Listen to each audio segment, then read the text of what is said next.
Hello my dear students, welcome करता हूं मैं भारत पंचाली और केमिस्ट्री गुरुजी अगेन आप सबका। तो basic of class 11th chemistry कर रहे हैं हम लोग, जो हमारे क्लास 11th और क्लास 12 दोनों ही के लिए ही यूजफुल रहने वाला है, जिसमें आज हम पढ़ेंगे मोल कंसेप्ट। देखिए, मोल कंसेप्ट एक बेसिक टू एडवांस बहुत बड़ा टॉपिक होता है, बट इसकी बेसिक कंसेप्ट भी बच्चों को बहुत ज़्यादा दिक्कत वाले लगते हैं, और इस वीडियो में आपको मोल कंसेप्ट से रिलेटेड प्रॉब्लम्स खत्म हो जाएंगी बढ़िया तरीके से। और इस लेक्चर की पीडीएफ आपको मिल जाएगी टेलीग्राम चैनल, जो कि भारत पंचाल सर के नाम से है। और आपकी कुछ भी डाउट्स हैं तो आप मुझे पर्सनली डीएम भी कर सकते हैं। भारत पंचाल 92 मेरा इंस्टाग्राम हैंडल है। इस वीडियो में आगे बढ़े उससे पहले मैं चाहूँगा कि आप इन सब का मुझे मॉलिक्यूलर मास बताइए, सो दैट मुझे पता चले कितना बेसिक आप लोगों को आता है। इनका मॉलिक्यूलर मास आप सबने बताना है। तो चलिए स्टार्ट करते हैं मोल कंसेप्ट को। तो सबसे पहली बात, मोल वर्ड का मीनिंग क्या है। देखिए, मोल एक नंबर को बताता है। जैसे मोल, जैसे आपको मैं बोलता हूँ 100, आप समझते हो 100। मैं बोलता हूँ डजन, आप समझते हो कि हाँ 12 है। ऐसी मोल भी एक नंबर है। और बेटा जी, वो नंबर क्या है? वो नंबर होता है हमारे पास 6.022। क्या नंबर है? 6.022 इंटू 10⁻²3। ये है मोल। मोल ये संख्या होती है। इस नंबर को हम लोग क्या भी कह देते हैं? इस नंबर को हम लोग एवोगाड्रो नंबर भी कह देते हैं। और इसका सिंबल होता है Na। डिफाइन भी किया है हम लोगों ने, क्या होता है? A mole is a collection of 6.022 into 10⁻² particles. अगर मैं कहीं पर बोल रहा हूँ कि 1 मोल पेन है, इट मीन्स वहाँ पर कितने पेन है? 6.022 इंटू 10⁻² पेन्स हैं। अगर मैं बोलता हूँ 10 मोल एप्पल्स हैं, इट मीन्स 10 तो है। और मोल अगर मैंने वर्ड यूज कर दिया 6.022 इंटू 10⁻² एप्पल्स होने वाले हैं। मोल वर्ड कहीं पर भी आ जाए समझोगे 6.022 इंटू 10⁻² की बात की जा रही है। अब इसमें हम आगे बढ़े इससे पहले हमें एक वर्ड याद होना चाहिए, कॉन्स्टिट्यूएंट पार्टिकल। केमिस्ट्री में बहुत फेमस वर्ड है। कॉन्स्टिट्यूएंट पार्टिकल का मतलब क्या होता है? M, atom, ion, molecule. Chemistry में हर एक चीज इससे ही मिलकर बनती है, एम से, एटम से, आयन से, मॉलिक्यूल से। जैसे कि हमारे पास सलमान खान है, कैटरीना कैफ है, दोनों अलग अलग है, दे आर एटम्स। अगर वो कंबाइंड हो जाते हैं तो वो बन जाएंगे मॉलिक्यूल, और अगर वो कंबाइंड होकर डिसोसिएट हो जाए तो वो क्या बन जाएंगे? आयंस। प्रॉपर एग्जांपल की बात करूं, जैसे Na है, Cl है, दोनों अलग अलग है, दीज आर एटम्स। अगर ये कंबाइंड हो जाए तो क्या बन जाएंगे? मॉलिक्यूल्स। और अगर ये कंबाइंड होकर डिसोशिएट हो गए हैं तो इसे हम लोग क्या बोल देंगे बेटा जी? आयंस बोल देंगे। अच्छा, कुछ टर्म्स आप लोगों को सुनने को मिलेगी, जैसे कि एटॉमिक मास। एटम बहुत छोटा पार्ट होता है। अगर मैं डिफाइन करूं, एटम किसे कहा जाता है? जिसको आप और ज्यादा डिवाइड नहीं कर सकते किसी भी पार्टिकल को, जैसे कि ये है। अगर मैं इसको डिवाइड करता जाऊं, इतना, फिर इतना, फिर इतना, फिर इतना करता जाऊंगा, करता जाऊंगा, करता जाऊंगा, एंड में एक ऐसी स्टेज आएगी जब मैं इसको और ज्यादा डिवाइड नहीं कर सकता। That stage is known as atom. तो एक एटम का जो मास होता है, mass of one atom is called atomic mass. Mass of one molecule is called molecular mass. ये बहुत छोटी यूनिट होती हैं, तो इनको एक्सप्रेस किया जाता है यू में। और यू का मतलब होता है यूनिफाइड मास, या फिर इसको एएमयू भी बोल सकते हैं, एटॉमिक मास यूनिट। जो 1U होता है, अगर हम बात करें कि ये जो 1U है, या फिर ये जो 1 AMU है, एटॉमिक मास यूनिट है, इसका मास होता कितना है? 1.67। ये 1 प्रोटॉन के मास के इक्वल होता है 1.67 इंटू 10⁻⁻27 किलोग्राम। ठीक है, या फिर ग्राम्स में करना चाहें तो 1.67 इंटू 10⁻⁻24 ग्राम। बहुत छोटा मास होता है, बहुत छोटा। ठीक है। अच्छा, यहीं पर एक वर्ड आता है molar mass. Molar mass, molar में मोल वर्ड आ गया है, तो ये 1 मोल पार्टिकल्स का मास होता है। कितने पार्टिकल्स का मास होता है बेटा जी? 6.022 इंटू 10⁻²3 पार्टिकल्स का जब मास हम कैलकुलेट करते हैं तो उस मास को हम मोलर मास बोलते हैं।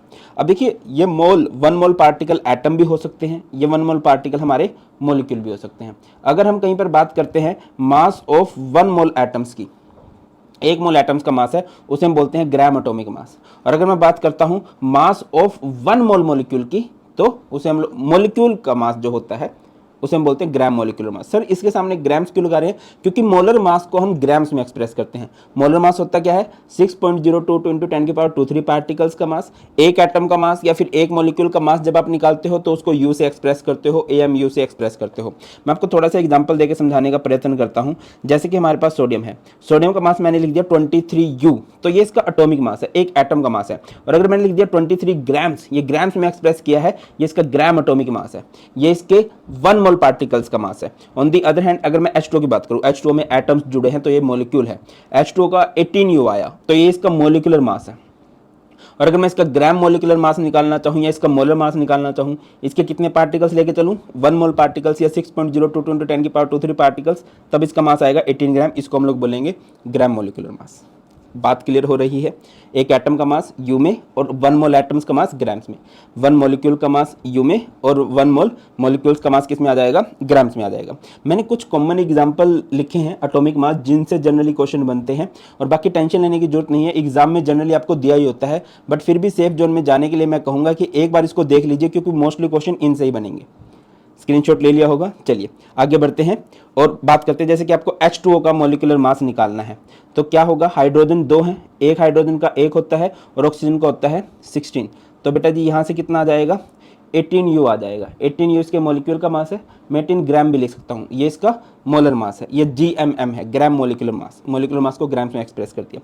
CaCO3 की अगर बात करूँ, कैल्शियम का मास 40 बनेगा, कार्बन का 12 बनेगा, ऑक्सीजन 3 है, ऑक्सीजन का 16 होता है, पीछे लिखा हुआ है ये देख लो, और क्या हो जाएगा 48 हो जाएगा। तो अगर मैं इसको लिखूंगा तो ये कितना हो जाएगा 100U, या फिर इसको हम लोग लिख सकते हैं 100 ग्राम। सिमिलरली आप H2SO4 का मॉलिक्यूलर मास अगर निकालना चाहते हो, हाइड्रोजन का 2, 1 हाइड्रोजन का 1, 2 हाइड्रोजन का 2, सल्फर का कितना होता है 32, ऑक्सीजन का 4 ऑक्सीजन है और 16 होता है एक का 64, तो ये कितना आ जाएगा 98U। मुझे कैसे पता, मुझे पहले से याद है, तुम पता है मुझे मैथ में थोड़ा सा टाइम तुम्हें लग सकता है कैलकुलेशन में। Na2CO3 है, देखिए एक सोडियम का 23 होता है, 2 का कितना हो जाएगा 46, कार्बन का 12, ऑक्सीजन का कितना है भाई 16 और 3 है ये, तो ये 48 हो जाएगा। और वाटर का कितना होता है 18 होता है, और 10 टाइम्स ऑफ वाटर है तो ये हो जाएगा 180। मैं चाहूँगा आप इस सारे का सम मुझे कमेंट सेक्शन में बता देना। कैल्शियम की अगर मैं बात करता हूँ, कैल्शियम का है 40, ऑक्सीजन का 16 होता है, हाइड्रोजन का 1, तो इसका आएगा 17 और ये 2 टाइम्स है यानी कि 34 हो जाएगा। तो इसको हम लोग लिख सकते हैं बेटा 74U या फिर 74 ग्राम्स। क्लियर है। अब देखिए मोल कंसेप्ट के कोई भी क्वेश्चन आ जाते हैं तो बस अगर आपको एक टेबल याद है ना तो आप सब कुछ कर सकते हो। इसे 1 वे टेबल बोलते हैं। जैसे कि अगर आपको कभी मास दे रखा है, मास को मोलर मास से डिवाइड कर दो तो आपका मोल्स आ जाएगा, और अगर मोल से मास निकालना है तो मोल्स को मोलर मास से मल्टीप्लाई कर दो तो आपका मास आ जाएगा। दूसरा है, अगर आपको पार्टिकल्स दे रखे हैं, पार्टिकल्स हैं एटम्स आयंस मॉलिक्यूल्स दे रखे हैं, आपको उसमें से मोल्स निकालने हैं तो उसको डिवाइड कर दो 6.022 × 10⁻23 से, तो आपके मोल्स आ जाएंगे। और अगर आपको मोल्स दे रखे हैं, मोल्स से आपको पार्टिकल्स निकालने हैं तो उसको मल्टीप्लाई कर दो।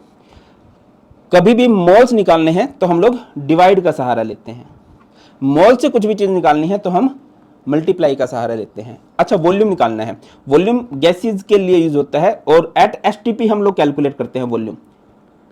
हर एक गैस का जो वॉल्यूम होता है एट एसटीपी, एसटीपी का मतलब क्या है बेटा कि जब टेम्परेचर कितना होगा, टेम्परेचर होगा 298 केल्विन, प्रेशर होगा 1 एटमॉस्फेरिक। मैं एक सजेशन दूंगा कि थोड़ा सा टाइम रुक के एक बार इसको ध्यान से देखो। अगर आपको वॉल्यूम निकालना है, वॉल्यूम से मोल्स निकालने हैं तो उसको डिवाइड कर दो 22.4 से, और अगर आपको मोल से क्या निकालना है, वॉल्यूम निकालना है तो मल्टीप्लाई कर दो 22.4 से, बस कुछ नहीं। ये 1 वे टेबल को आप अगर आप अच्छे से देख लो तो लेते हो, आपको कोई भी क्वेश्चन कभी भी गलत नहीं होगा।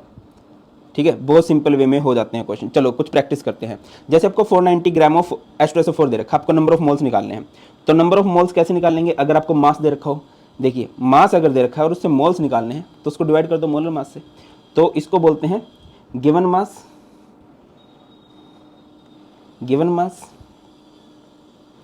By molar mass. या फिर मैं इसके लिए बहुत सिंपल सी ट्रिक यूज करता हूँ, वॉशिंग मशीन। गिवन मास कितना है इसका 490, और मोलर मास H2SO4 का कितना आएगा, हाइड्रोजन का 2 आया था, सल्फर का 32, ऑक्सीजन का 16 होता है, 4 ऑक्सीजन का 64 हो जाएगा, तो यह आ जाएगा 98। और यहाँ से कितने मोल्स आएंगे बेटा जी, यहाँ से 5 मोल्स आ जाएंगे। अब नंबर ऑफ ऑक्सीजन एटम्स निकालने हैं, तो देखिए आपके यहाँ से मोल्स आ गए ना, 490 ग्राम में 5 मोल्स आ गए। अब सारा डाटा आपको मोल से इधर कैलकुलेट करना है। तो सबसे पहला क्वेश्चन इसने पूछा ऑक्सीजन एटम बताओ भाई, ये क्वेश्चन नंबर 1 हो गया। क्वेश्चन नंबर 2 पे आओ, number of oxygen atoms, oxygen atoms. तो अब ध्यान दीजिए कि H2SO4 को अगर मैं सिंगल यूनिट देखूं तो कितने ऑक्सीजन के एटम है 4। अब H2SO4 के मोल्स कितने आए 5, और एटम्स आयंस मॉलिक्यूल्स पार्टिकल्स की कैटेगरी में आते हैं। और अगर आपको मोल्स दे रखे हैं, पार्टिकल्स निकालने हैं, तो हम क्या कर देते हैं, उसको मल्टीप्लाई कर देते हैं 6.022 × 10⁻23 से। आपको नंबर ऑफ एटम्स निकालने हैं। नंबर ऑफ एटम्स का मतलब ये था कि टोटल नंबर ऑफ एटम्स कितने होंगे। अब H2SO4 दे रखा है, हाइड्रोजन के 2 एटम है, सल्फर का 1 एटम, ऑक्सीजन के 4, यानी कि टोटल 7 एटम है H2SO4 में। अब H2SO4 के मोल्स कितने दे रखे हैं आपको 5, और पार्टिकल्स निकालने जा रहे हैं हम लोग, एटम आयन मॉलिक्यूल पार्टिकल्स की कैटेगरी में तो आते हैं। अब देखो पहली बात H2SO4 जो है इसमें 7 मोल्स। अब 5 मोल्स में कितने पार्टिकल्स होते हैं पार्टिकल्स की बात करते हैं 6.022 इंटू 10 की पावर 23। ये 7 मोल H2SO4 के थे। H2SO ऑक्सीजन के 4 एटम थे। 5 मोल्स में कितने होंगे उसके बाद हम ये करते हैं। अगर मैं नंबर ऑफ मॉलिक्यूल्स की बात करता हूं, देखिए H2SO4 इटसेल्फ अ मॉलिक्यूल, ये पूरा स्वयं एक मॉलिक्यूल है ना 1। अब इसके मोल्स कितने हैं 5 हैं, और 5 मोल्स में कितने पार्टिकल होंगे 6.022 इंटू 10 की पावर 23। मैंने स्टार्टिंग में बताया ना कि एटम्स आयंस मॉलिक्यूल्स होते हैं पार्टिकल्स कहलाते हैं। और अगर आपको कभी भी मोल्स दे रखे हैं और मोल से पार्टिकल्स निकालने हैं तो उसको मल्टीप्लाई कर देते हैं 6.022 इंटू 10 की पावर 23 से। आगे बढ़ते हैं। 44.8 लीटर ऑफ C2H6 दे रखा है एट STP। आपको इसमें नंबर ऑफ मोल्स निकालने हैं। तो नंबर ऑफ मोल्स आप लोग कैसे निकाल लोगे? सबसे पहले अगर आपको वॉल्यूम दे रखा है तो क्या होगा, given volume by molar volume at STP। Given volume कितना है 44.8 और मोलर वॉल्यूम कितना होता है हर एक गैस का एट STP 22.4। तो यहां से कितने आ जाएंगे 2 मोल्स आ जाएंगे। अगली बात आपसे पूछी गई है टोटल नंबर ऑफ एटम्स। तो निकाले जा सकते हैं बेटा जी टोटल नंबर ऑफ एटम्स यहां से, बताइए। अब एटम्स देखो C2H6 इसे इथेन बोला जाता है। कार्बन के 2 हैं और हाइड्रोजन के 6 हैं। इसमें कितने हैं? इसमें 8 हैं। अब कितने मोल्स हैं? 2 मोल्स। एटम्स पार्टिकल्स की कैटेगरी में आते हैं तो 6.022 इंटू 10 की पावर 23। आपसे पूछा गया है मास। देखिए अगर आपको मोल्स दे रखे और मास निकालना हो तो क्या फॉर्मूला था? Moles into molar mass. आप देख लीजिए ना, मैं दिखा देता हूँ, ये रहा। अगर आपको मोल्स दे रखे हैं और मास निकालना है तो मल्टीप्लाई कर दो मोलर मास से। मोल्स कितने हैं बेटा जी? यहाँ पर मोल्स हमारे पास 2 और इसका मोलर मास कितना है? कार्बन का 24 और 6 30, तो ये हो जाएगा 60 ग्राम।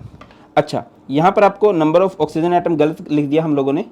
यहाँ पर ऑक्सीजन एटम जैसा कंसेप्ट नहीं आना चाहिए था, यहाँ पर नंबर ऑफ हाइड्रोजन एटम्स आ जाना चाहिए था। Number of hydrogen atoms. अब बताइए इसमें कितने? C2H6 में हाइड्रोजन के कितने एटम है? 6 C2H6 में। अब C2H6 का 44.8 लीटर दे रखा है तो उससे आपने मोल्स निकाल लिए थे। कितने मोल्स आ गए थे? 2 और 2 मोल्स से एटम्स निकाल लिए। एटम्स पार्टिकल्स की कैटेगरी में आते हैं 6.022 इंटू 10 की पावर 23। ये बाकी तो इट्स ऑल अबाउट प्रैक्टिस। आगे मूव करते हैं। अब आपको एक वर्ड सुनने को मिलता है परसेंटेज कंपोजिशन। परसेंटेज कंपोजिशन क्या है कि अगर आपको कोई भी एक मॉलिक्यूल दे रखा है, कोई भी आपको एक कंपाउंड दे रखा है, उसमें आपको एलिमेंट्स की परसेंटेज निकालनी है तो कैसे निकाल लोगे? जिसकी भी परसेंटेज निकाल रहे हो उसका मास ऊपर उस कंपाउंड में जितना मास होगा उसका by molar mass of compound into में 100। मैं आपको एक एग्जांपल देके समझाता हूं। जैसे आपको कोई बोलता है calculate mass percentage of each element in NaOH में निकालना है तो मास परसेंटेज ऑफ Na क्या हो जाएगा? आप ये देखो कि जो NaOH है इसमें Na कितना है? इसमें Na है 23 और टोटल कितना मोलर मास बनता है 40 और परसेंटेज निकालते हैं 100। सिमिलरली आप मास परसेंटेज ऑफ किसका भी निकाल सकते हो? ऑक्सीजन। तो मास ऑफ ऑक्सीजन कितना दे रखा है इधर 16 और इसका पूरे का मोलर मास 40 इंटू में परसेंटेज निकालते हैं 100। मास परसेंटेज ऑफ हाइड्रोजन आप ये देखोगे कि इस स्पेसिफिक कंपाउंड में हाइड्रोजन का मास कितना है 1/40 और परसेंटेज जब भी निकालते हैं इंटू में 100। इस तरह से आप इस क्वेश्चन को बना सकते थे। या फिर यहाँ पर दूसरा एग्जांपल आपको दे रखा है फेरिक सल्फेट वाला।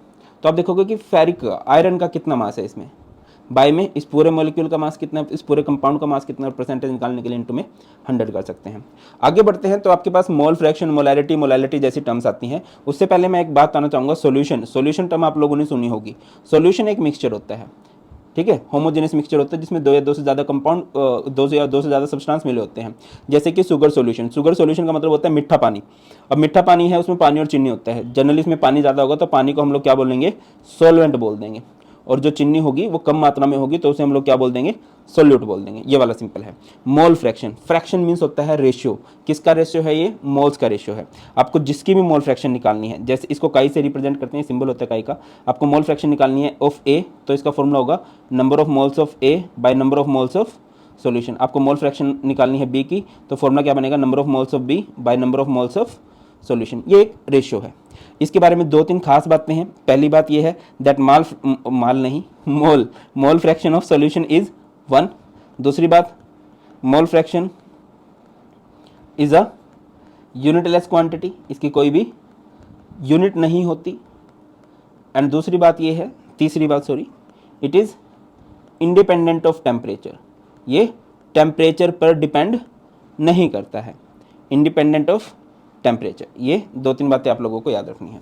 पहला क्वेश्चन आ गया, calculate mole fraction of each in 18 gram of H2O and 90 gram, 18 gram of H2O and मेरे हिसाब से 18 ग्राम H2O के बाद, या फिर इसको क्वेश्चन की स्टेटमेंट थोड़ा चेंज कर देते हैं, वो तो पानी पानी हो जाएगा ना, पानी पानी नहीं करना था। 40 gram of NaOH and 90 gram of H2O।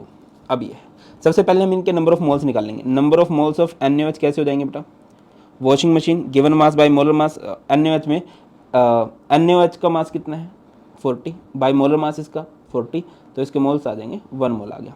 Number of moles of H2O निकाल लोगे, वॉशिंग मशीन, वॉशिंग मतलब given mass by molar mass, given mass कितना है 90, बाय H2O का मोलर मास, हाइड्रोजन का 2, ऑक्सीजन का 16, तो 18, तो यहाँ से इसके मोल्स आ गए हैं 5। तो अब आप निकालने जा रहे हो मोल फ्रैक्शन ऑफ NaOH, तो फॉर्मूला क्या बनेगा, number of moles of NaOH bye number of moles of solution. अब देखिए बेटा NaOH के मोल्स कितने आए हैं 1, बाई में सॉल्यूशन यानी दोनों का सम। मोल फ्रैक्शन ऑफ H2O निकालना चाहते हो, फॉर्मूला क्या बनेगा, number of moles of H2O bye number of moles of solution. कितना भाई, number of moles of H2O is 5 दे रखा है ना, बाई में सम सॉल्यूशन यानी दोनों का सम, तो कितना बनेगा 6। अगर आप इन दोनों को जोड़ के देखोगे तो 1 ही आएगा, यूनिटलेस क्वांटिटी होती है।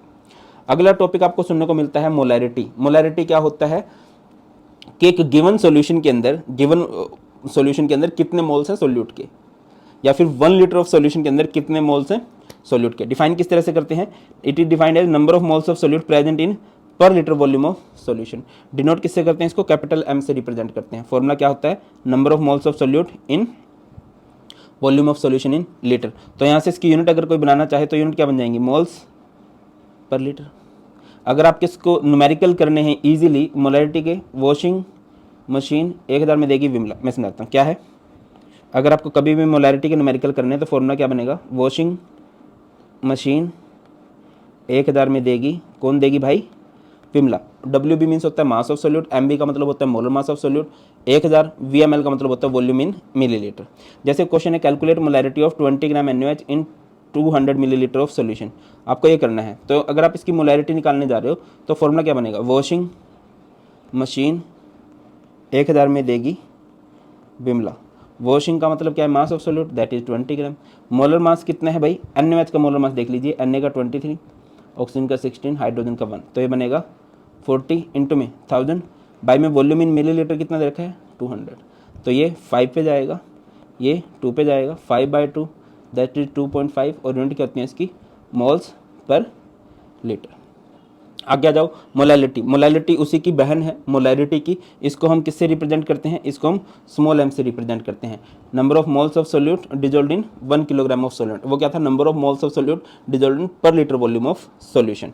ठीक है, इसकी यूनिट बनती है मोल्स पर केजी, मोलल या फिर स्मॉल m।